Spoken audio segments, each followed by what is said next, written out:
À l'été 1947, un couple de personnes âgées de l'Oklahoma a réussi à maintenir tout son jardin en vie pendant 63 jours de sécheresse extrême.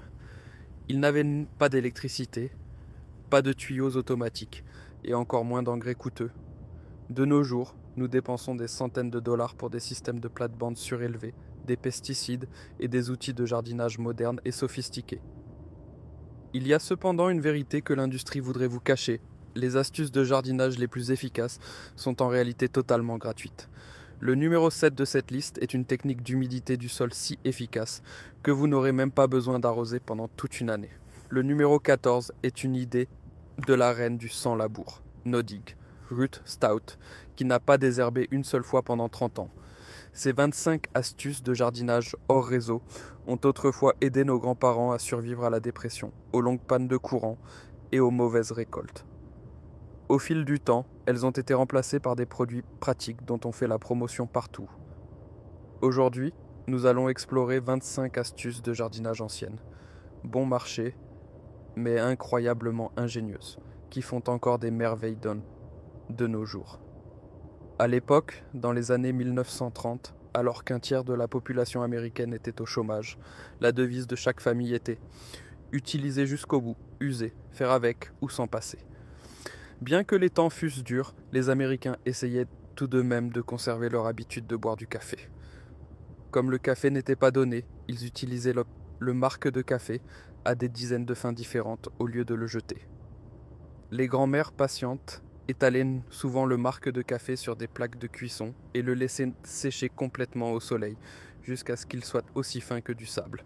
Ensuite, elles mélangeaient soigneusement ce marc de café sec avec des coquilles d'œufs écrasées, dans une proportion de 3 parts de marc de café pour une part de coquilles d'œufs. Ce n'était pas seulement une habitude pour économiser de l'argent, c'était une recette parfaite pour équilibrer l'azote, l'acidité et le calcium du sol. Ce mélange fonctionne incroyablement bien autour de la base des plantes acidophiles comme les hortensias, les myrtilles ou les azalées, et les aide à fleurir de manière éclatante et à donner des fruits juteux. Il vous suffit de vous assurer que le marc de café est très bien séché. N'appliquez qu'une fine couche, pas plus d'un demi-pouce, environ 1,2 cm, et faites-le une fois par mois pour obtenir les meilleurs résultats. Aujourd'hui, le marc de café est collecté dans les succursales modernes de Starbucks pour être utilisé comme engrais naturel et antifongique, exactement comme le faisaient nos grands-parents il y a des décennies. À une époque où les engrais chimiques étaient réservés en priorité à l'armée ou aux grandes fermes d'exportation, les familles des zones rurales comme le Mississippi ou l'Alabama devaient se fabriquer leurs propres fortifiants pour leur jardin. Ils ne l'appelaient pas par des noms chimiques complexes. Ils l'appelaient affectueusement la vie du sol. Le processus commence avec un litre d'eau tiède, maintenue à peu près à la température du corps, environ 37 degrés Celsius, car si l'eau est trop chaude, elle tue la levure, et si elle est trop froide, la levure reste en dormance. Ensuite, on ajoute 2 cuillères de levure sèche et une petite cuillère de sucre, et on mélange bien. Après environ 30 minutes, une légère couche de mousse commence à remonter à la surface, ce qui est le signe que la levure est active. Ce mélange ne doit pas être versé directement car il est trop concentré. Au lieu de cela, il faut le diluer avec environ 10 volumes d'eau, puis le verser autour de la base de la plante tôt le matin ou pendant la fraîcheur de l'après-midi.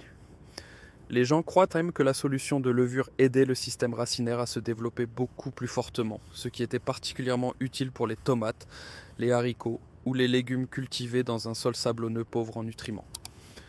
Des tests pratiques ont montré que cette méthode peut augmenter la masse racinaire jusqu'à 30%, ce qui aide les plantes à absorber l'eau et les minéraux plus efficacement. De cette façon, nos grands-parents pouvaient encore obtenir des récoltes productives de tomates et de haricots pendant ces jours difficiles. Avant que l'on puisse acheter des sprays antifongiques ou des mastiques cicatrisants dans les jardineries, nos grands-parents allaient assez souvent simplement sur la véranda et cassaient un morceau d'aloe vera pour sauver tout le jardin.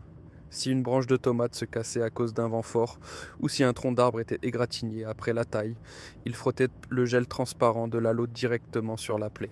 Le gel frais scelle rapidement la surface de la plante, aide à prévenir la pourriture et stoppe la propagation des maladies fongiques à l'intérieur. De nombreux jardiniers de la vieille école croient même que les plantes pansées avec de l'aloe se rétablissent plus rapidement et font repousser des pousses encore plus fortes. Fait intéressant, cette simple astuce maison existe depuis des milliers d'années. L'aloe vera était appelée la plante de l'immortalité par les anciens Égyptiens, et on dit que Cléopâtre et Néfertiti l'utilisaient toutes deux pour soigner leur peau et leurs blessures. Aujourd'hui, la science explique que l'aloe contient des composés antibactériens et antifongiques, ainsi que des hormones naturelles qui aident les cellules à se régénérer. Avec un seul pot dans un coin de la cour, les gens du passé disposaient donc d'une station de premier secours gratuite pour les humains et les plantes, sans dépendre de produits chimiques coûteux ou de magasins de jardinage. Il y a des idées qui peuvent là sembler un peu absurdes au début, mais qui sont en réalité des percées biologiques extraordinaires, et la plantation horizontale des tomates en est un excellent exemple. Pendant la terrible sécheresse connue sous le nom de Dust Bowl dans le Midwest américain, les tomates cultivées de cette manière étaient les seules à survivre à la chaleur torride. Au lieu de creuser de profonds trous ronds traditionnels, ce qui était très difficile dans le sol argileux dur de la Géorgie ou du Mississippi, les grands-parents d'autrefois creusaient une longue tranchée et posaient la tige entière horizontalement dans le sol en ne laissant dépasser que la touffe de feuilles supérieures. La capacité naturelle des tiges de tomates à former des racines adventives est déclenchée lorsqu'elles touchent le sol chaud, ce qui permet à un système racinaire secondaire massif de se développer sur toute la longueur de la tige enterrée. Plus de racines signifie que la plante peut puiser plus d'eau et de minéraux dans le sol. Des experts agricoles d'universités comme Cornell ou UC Davis ont étudié et confirmé cela par la suite. Les tomates plantées horizontalement peuvent offrir un rendement jusqu'à 50% supérieur. Vos grands-parents l'avaient déjà compris, il y a 50 ans.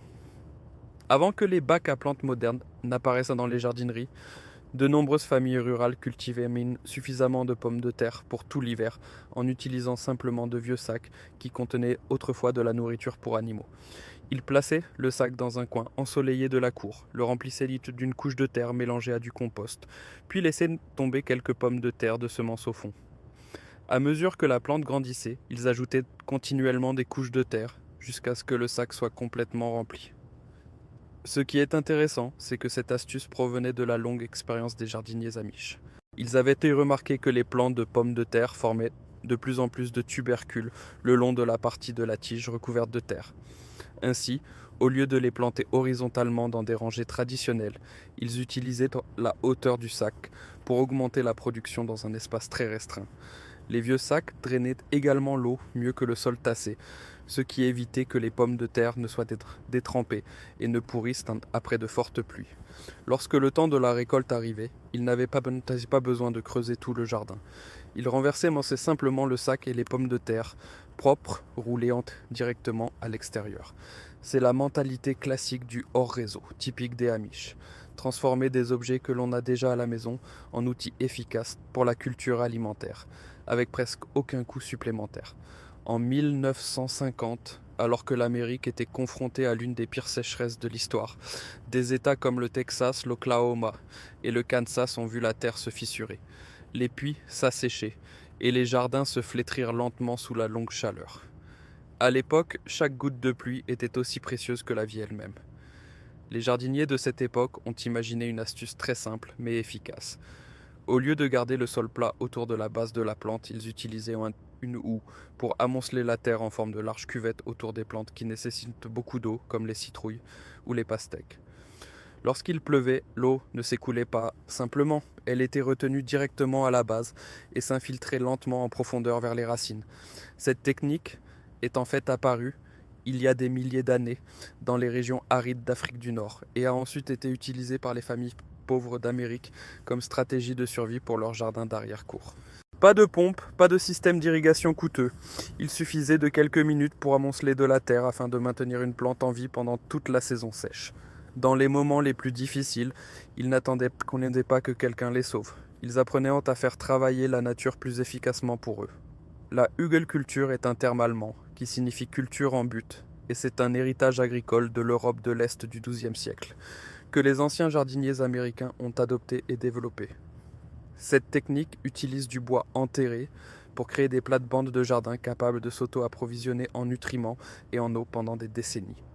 Le processus commence par l'empilement des troncs d'arbres les plus gros, les plus vieux et les plus pourris comme fondation. Puis les espaces sont comblés avec des branches plus petites pour éliminer les poches d'air. Une couche de matériaux riches en azote, comme des tontes de gazon, du fumier animal ou des déchets de cuisine, est répartie sur le dessus, avant de terminer par une couche de terre. Le bois en décomposition sous la terre agit comme une éponge géante, absorbant plusieurs fois son poids en eau et la libérant lentement aux plantes. Dans les États secs comme l'Arizona ou la Californie, cette technique a déclenché une révolution pour le jardinage hors réseau.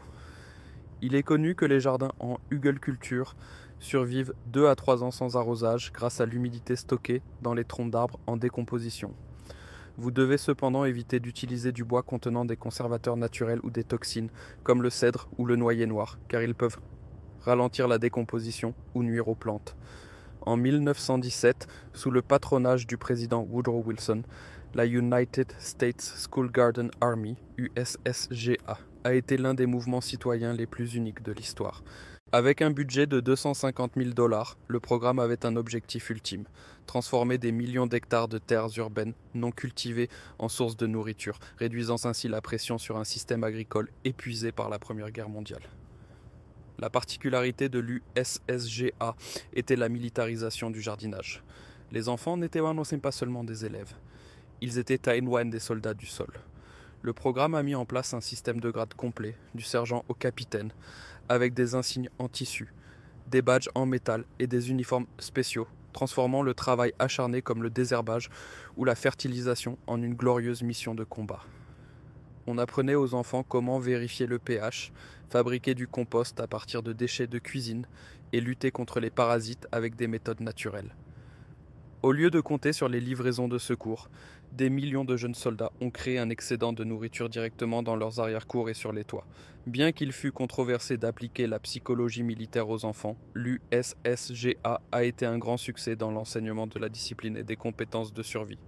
Ce fut le précurseur des célèbres Victory Gardens, Jardins de la Victoire, de la Seconde Guerre mondiale, et a prouvé que la force d'une communauté peut changer le destin d'une nation entière lorsque le travail est lié à un idéal.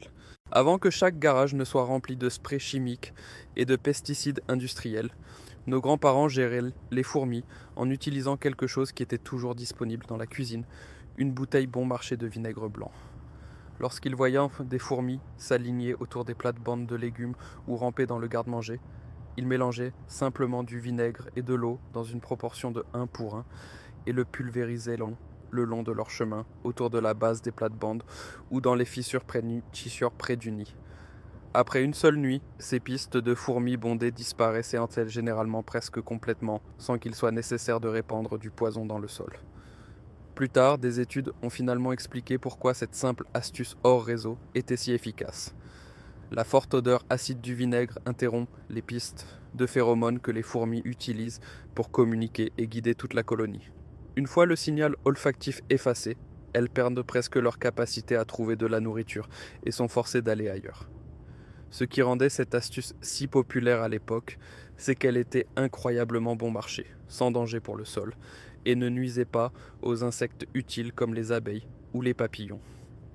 À une époque où chaque solution est commercialisée dans des bouteilles de produits chimiques coûteux, de nombreuses personnes reviennent à cette vieille bouteille de vinaigre dans le coin de la cuisine et réalisent que parfois les méthodes les plus simples sont celles qui fonctionnent le plus durablement.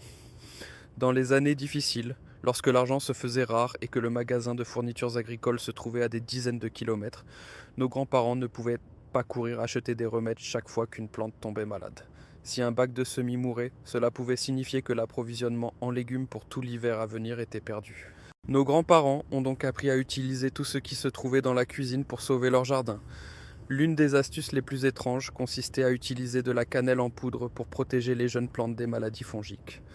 Après le semis, ils saupoudraient souvent une fine couche de cannelle sur la terre humide, ou en tamponnant l'extrémité d'une bouture fraîche avant de la planter dans le sol. Et ce qui est intéressant, c'est que cette astuce fonctionne vraiment. Les composés naturels de la cannelle ont de fortes propriétés antifongiques et aident à prévenir la fonte des semis, une maladie qui peut faire s'effondrer tout un bac de semis après une seule nuit froide et humide. Elle aide également les coupes sur les plantes à sécher plus rapidement et limite la pourriture des tiges pendant la multiplication. Les gens du passé ne connaissaient peut-être pas le terme antifongique naturel, mais ils comprenaient une chose. Le jardin devait être protégé avec ce qui était disponible à la maison. Et parfois, le secret pour maintenir en vie la récolte de toute une saison n'était qu'une petite pincée de cannelle en poudre à côté de la cuisinière.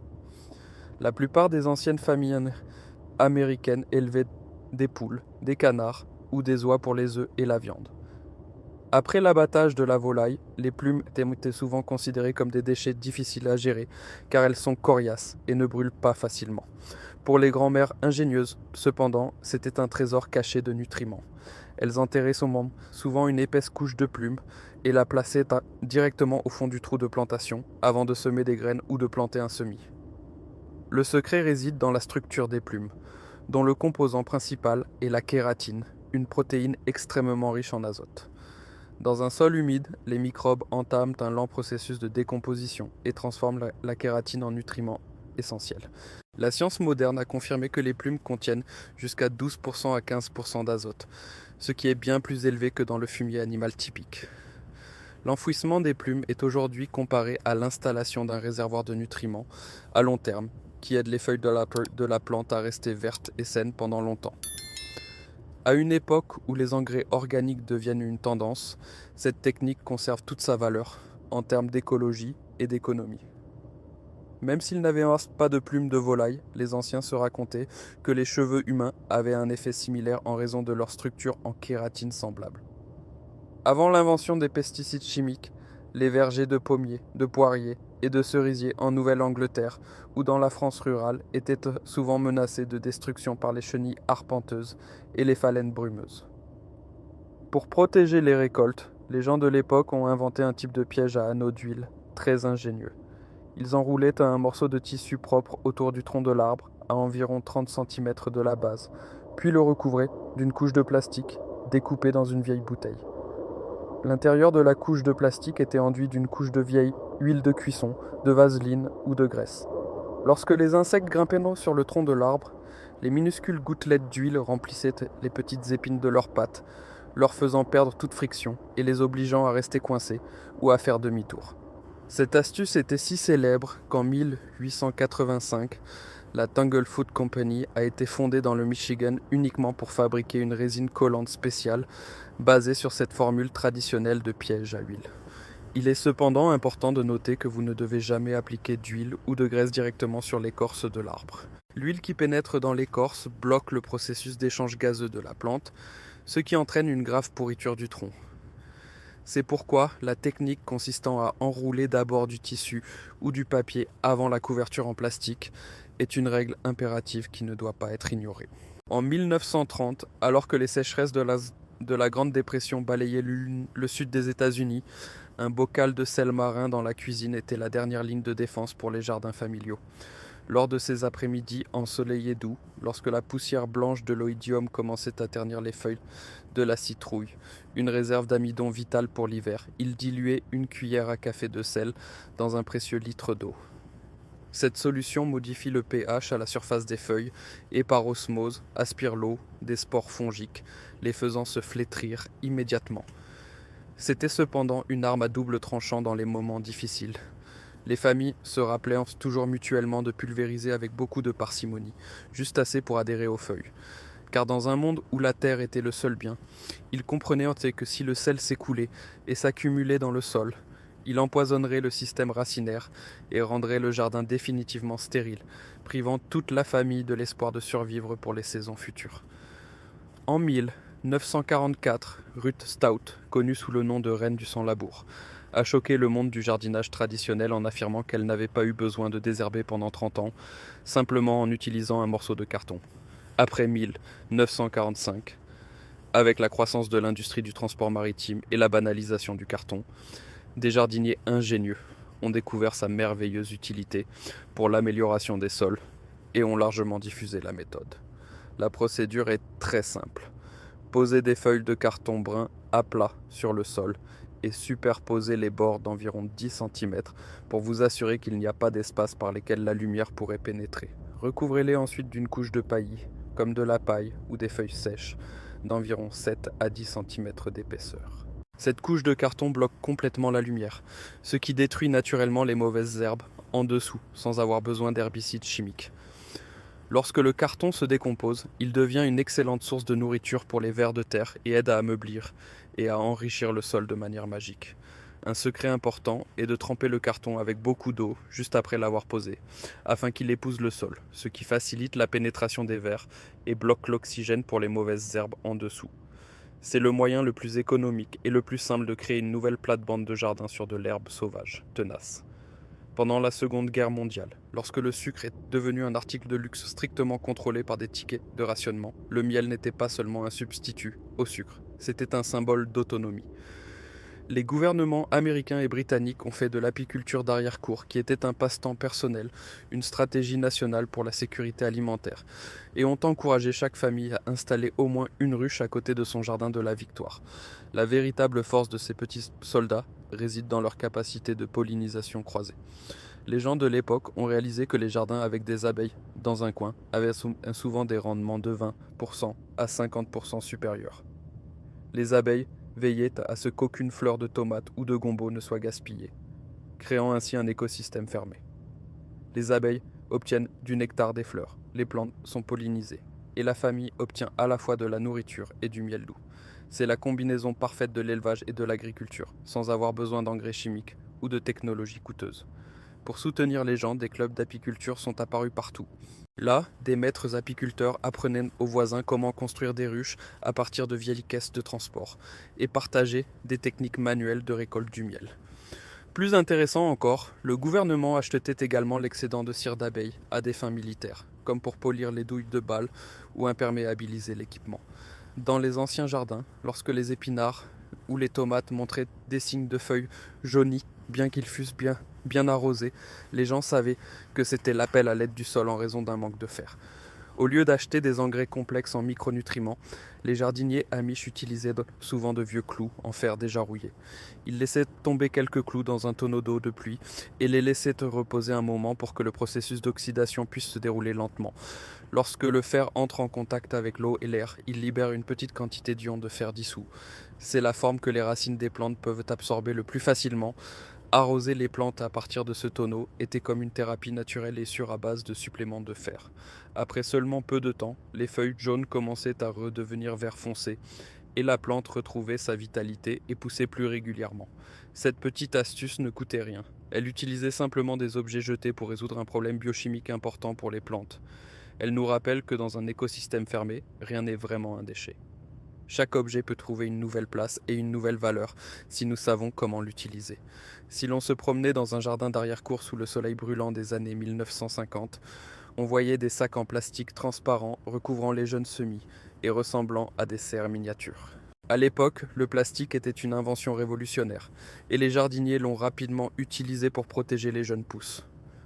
En plaçant un sac propre sur le pot et en utilisant de petits bâtons pour empêcher le sac de toucher les feuilles, il créait un écosystème fermé parfait. L'humidité à l'intérieur pouvait rester constante à 70%, ce qui aidait à minimiser autant que possible la pression de l'évaporation de l'eau sur le semis.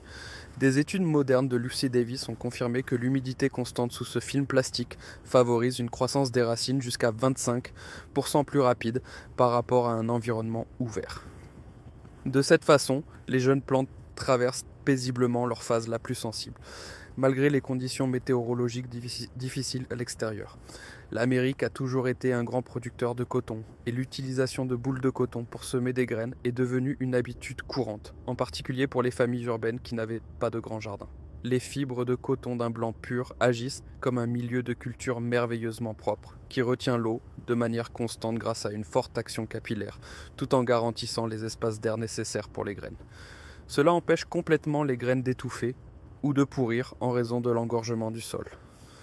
Dans les années 1950, presque chaque enfant participait avec enthousiasme à la grande course aux haricots et semait des graines de haricots sur des boules de coton à l'école.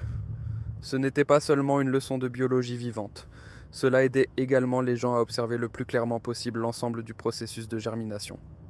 Un secret des grands-mères de l'époque était d'utiliser du thé vert refroidi ou de l'eau de riz pour imbiber le coton, car les tanins du thé agissent comme un antibiotique doux pour protéger les graines de la moisissure. Aujourd'hui, cette technique simple a évolué vers des systèmes hydroponiques modernes qui utilisent de la laine de roche, prouvant ainsi la durabilité d'une idée née des choses les plus simples. Dans les anciennes cuisines, les restes de pain périmés ou les miettes dures et sèches n'étaient jamais jetés à la poubelle de manière gaspilleuse. Les jardiniers ingénieux émiettaient le pain et l'enterraient autour de la base des plantes. Lorsqu'il rencontre l'humidité du sol, le pain entame un processus de fermentation naturelle et devient une source de nourriture très riche pour les champignons, utiles et les microbes du sol. Ce processus stimule le système racinaire de la plante à se développer plus fortement grâce au soutien du réseau symbiotique microbien. En particulier, l'odeur caractéristique du pain fermenté a également pour effet d'attirer les vers de terre, des machines à labourer naturelles qui aident à garder le sol meuble, aéré et riche en nutriments. C'est un excellent moyen de favoriser la santé du sol sans utiliser d'engrais chimiques. Cette petite astuce montre la subtilité de nos grands-parents dans la compréhension de la relation entre la nourriture et la vie du sol, et transforme un produit de cuisine ordinaire en un puissant catalyseur pour le jardin. Tout dans l'ancien mode de vie était lié de manière rythmée, minimisant les déchets pour nourrir une vie plus verte. La culture de champignons sur du carton est en fait un moyen pour l'homme d'emprunter le processus magique de la forêt profonde, où les champignons poussent sur du bois en décomposition pour purifier l'environnement. Nos grands-parents utilisaient le carton, un produit fabriqué à l'origine à partir de bois, comme milieu de culture pour les champignons à la maison. Les feuilles de carton étaient posées à plat et trempées dans l'eau pour devenir douces et humides. Ensuite, des spores de champignons étaient saupoudrés entre les couches, comme si l'on mettait de la garniture dans un sandwich. Le bloc entier était ensuite placé dans un coin sombre et frais pour que les champignons puissent pousser. La riche structure en cellulose du carton est la source de nourriture idéale pour le mycélium des champignons. Des études modernes en mycologie ont confirmé par la suite que le carton est l'un des milieux de culture les plus sûrs et les plus efficaces pour les champignons comestibles. Le plus important dans cette astuce est de maintenir une humidité uniforme et de garantir un environnement propre pour éviter la croissance de moisissures indésirables. C'est une excellente méthode hors réseau qui aide chaque famille à fournir sa propre source de nourriture nutritive, sans investir dans des équipements coûteux ou des milieux de culture spéciaux.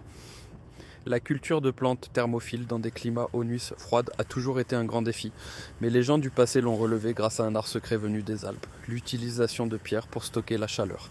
Ils cherchaient souvent de gros galets et les plaçaient autour de la base de la plante, de sorte qu'ils soient directement exposés au soleil toute la journée. Ces pierres agissent comme des batteries thermiques naturelles. Pendant la journée, elles absorbent l'énergie solaire et se réchauffent donc.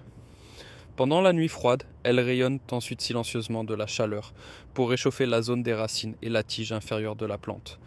Ce mécanisme aide à stabiliser la température locale autour de la base de la plante, de sorte que les plantes tropicales sensibles puissent encore bien pousser même dans des régions au climat rude. Cette petite astuce aide à prolonger la saison de croissance et augmente le taux de survie de la récolte, sans coûter un seul centime en électricité ou en appareil de chauffage. C'est la sagesse d'utiliser des principes physiques simples pour soutenir la croissance des plantes, une leçon sur la façon de s'appuyer sur les sources d'énergie disponibles de l'univers. Des pierres ordinaires devenaient, entre les mains d'un jardinier, des gardiens silencieux qui protégeaient les pousses vertes à travers les nuits glaciales. Dans les jardins du passé, rien n'était jeté si cela pouvait encore offrir de la valeur, et les paniers en osier ou en roseaux cassés en étaient un parfait exemple. Au lieu d'utiliser des treillis en plastique industriel qui semblent parfois déplacés et deviennent cassants et se brisent sous le soleil brûlant, grand-mère utilisait ces bandes tressées flexibles pour construire des treillis pour les plantes grimpantes. Elle trempait souvent les vieilles bandes d'osier dans l'eau pour qu'elles retrouvent leur souplesse naturelle, puis les tissait habilement en croix entre des branches dressées. Cette structure tissée, creuse, donne non seulement au jardin un aspect rustique et harmonieux, mais a également un effet technique important. Elle laisse le vent glisser à travers chaque feuille, garde la plante au sec et minimise le risque de maladie due à l'humidité. Ces plants de haricots avaient ainsi toujours un support stable, beau et vivant. C'est l'art du recyclage, où des objets ménagers cassés reçoivent une nouvelle vie en symbiose avec les plantes. Cela nous rappelle une époque où les gens vivaient plus paisiblement, étaient moins dépendants du plastique à usage unique et savaient toujours comment trouver la beauté dans les choses les plus simples. Parfois, un soin excessif par un arrosage constant pousse accidentellement les plantes dans un état d'étouffement, lorsque l'eau occupe tous les espaces et expulse tout l'oxygène du sol. Lorsqu'elle voyait des signes qu'une plante se flétrissait à cause de la pourriture des racines, grand-mère a eu l'idée d'apporter l'effervescence de l'armoire à pharmacie dans le sol pour sauver la plante. Elle diluait souvent du peroxyde d'hydrogène dans une certaine proportion et le versait directement à la base de la plante détrempée. Chimiquement parlant, lorsque le peroxyde d'hydrogène entre en contact avec la matière organique du sol, il libère une molécule d'oxygène supplémentaire. Ce processus fournit immédiatement de l'oxygène aux racines mourantes et tue en même temps les bactéries anaérobies nocives. Le résultat est que le sol est purifié, les larves de cyarides sont tuées et la plante semble recommencer à respirer comme par magie. C'est une mesure de premier secours incroyablement efficace pour les plantes qui transforme une solution antiseptique ordinaire en un outil pour redonner vie au jardin. Une profonde compréhension de la nature de la vie a aidé nos grands-parents à trouver des solutions à la fois simples et efficaces, prouvant que les connaissances en jardinage hors réseau sont un trésor inépuisable de créativité. Les jardiniers amish, grâce à leur observation patiente de la vie des insectes sur de nombreuses générations, ont constaté que les parasites ont toujours leur propre collation préférée. Au lieu d'utiliser des produits chimiques pour tout tuer, ils ont appliqué une stratégie très ingénieuse avec des plantes pièges. Pour protéger les précieuses rangées de tomates des pucerons, la grand-mère plantait souvent des touffes éclatantes de capucine au bord du jardin, car cette fleur émet un signal olfactif beaucoup plus attrayant pour les pucerons que les tomates. De la même manière, elle pouvait utiliser la courge Blue Hubbard pour éloigner les punaises de la courge des principales variétés de légumes. Une fois que les parasites s'étaient rassemblés en grand nombre sur ces plantes à pas, le jardinier les arrachait simplement et les détruisait, interrompant ainsi naturellement le cycle des parasites sans avoir besoin d'une seule goutte de produits chimiques. C'est un grand art de l'harmonisation biologique. Les jardiniers amish comprennent très bien que les vents forts sont un ennemi silencieux qui peut déchirer les feuilles, casser les branches et assécher le sol incroyablement vite. Pour protéger le jardin, ils créent des brise-vents vivants et colorés en plantant des rangées de grands tournesols du côté exposé au vent. Les tournesols ne sont pas seulement un point fort lumineux qui apporte de la beauté à la plate-bande. Ils ont également la capacité de réduire considérablement la vitesse du vent qui les traverse. La structure de la rangée de plantes permet à l'air de continuer à glisser doucement à travers pour la ventilation, mais prive les vents forts de leur force destructrice. Grâce à la protection de ces géants floraux jaunes, le jardin à l'intérieur maintient toujours une température chaude et une humidité idéale. Les variétés de légumes sensibles peuvent prospérer le plus vigoureusement dans un environnement protégé et soigné. C'est un merveilleux exemple de la façon dont une espèce végétale est utilisée pour en soutenir une autre, créant ainsi un écosystème propice où la beauté et la fonction se fondent l'une dans l'autre. Du marc de café sec aux rangées de tournesols servant de brise-vent, les jardins de nos grands-parents sont une preuve éclatante de la sagesse et du respect absolu envers Mère Nature. Si ces histoires d'autosuffisance et de connaissances anciennes ont changé votre façon de voir votre propre jardin, veuillez vous abonner à notre chaîne et aimer cette vidéo. Nous déterrons l'histoire que l'on a essayé d'enterrer. Semons ensemble les graines d'un avenir meilleur. Le prochain trésor de connaissances sera bientôt révélé.